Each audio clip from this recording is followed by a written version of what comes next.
Good Monday morning. Tea time. And this morning I want to read part of one of the essays from the book Persistent Resistance, Calls for Justice from the Celtic Traditions. And this essay is titled Resist, written by Meg Llewellyn. And she begins with a quote from Elie Wiesel, which says, "I cannot stand to be conformist. I don't accept what is. I like to say no." Resist is a common battle cry these days, calling us to work against all that is negative in our government and society.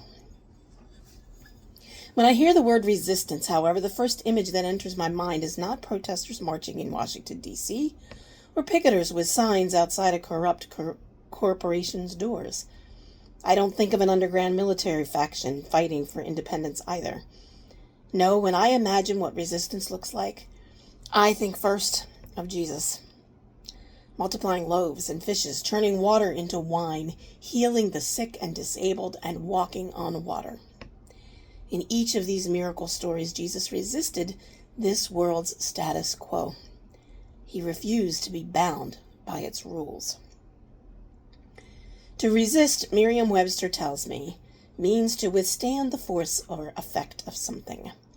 The word comes from Latin roots, against, and plus to stand firm, sistere. I was interested to discover that persist has a similar etymology. Its Latin roots are thoroughly, with forward movement, per, plus to stand firm, sistere. In other words, you could say that both resisting and persisting require taking a stand, but persistence is resistance carried out in such a thorough way that it reaches forward into the future. This is the resistance of Christ. Jesus changed the world forever each time he withstood the force of the world's logic and expectations by doing the seemingly impossible.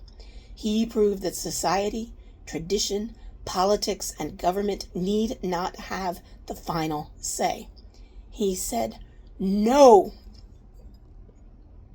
to injustice and poverty and hatred. His miracles were acts of resistance.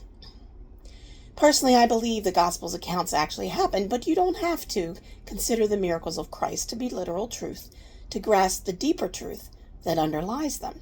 The point of all these stories isn't that Jesus was a wonder worker, a sort of holy magician who performed amazing feats of miraculous power. Instead, the real meaning behind these stories is what they tell us about the realm of heaven, that is a place of limitless compassion and active generosity, a place of justice and equality, where even the most seemingly insignificant people are treasured and cared for. And I just want to skip ahead a little bit in her chapter here. And said, when I listen to the old stories about Bridget, who she talks a little bit about, she reminds me of the advice L.M. Browning gives in her books, Seasons of Contemplation, a book of midnight meditations. Question everything, no matter how beloved or how long held or how exalted, without apology. Only those who build their world upon lies need fear an inquisitive mind. The truth will remain, even after a storm of doubt and revolution has washed over it. Only illusions need be protected. The truth existed before us and will continue to exist after us.